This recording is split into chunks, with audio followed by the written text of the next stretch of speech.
So what I'm going to ask you to do is take these cards here and pass them around, and take 5 cards apiece. And stand up, please. Stand up, please. And take the one that is least like you and kind of hold it up and walk around the room and see if you can find somebody who's willing to trade their least like them for one that's least like you.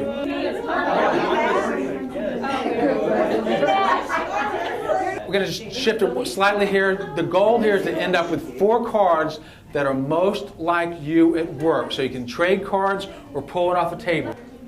Patient, accurate, relaxing.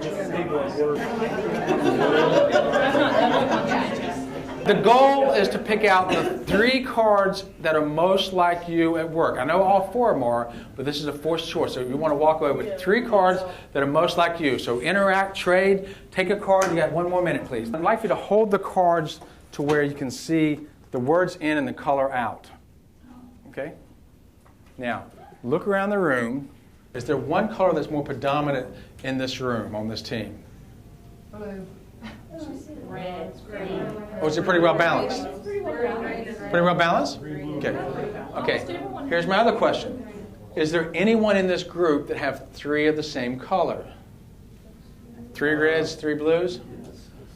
So remember your color, right? Because if you hadn't figured it out by now, green is associated with what characteristic?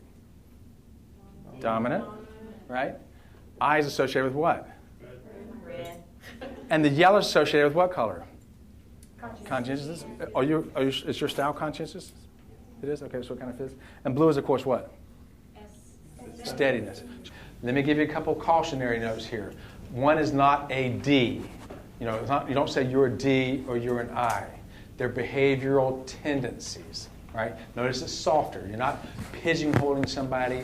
You're not labeling somebody. This is not a test.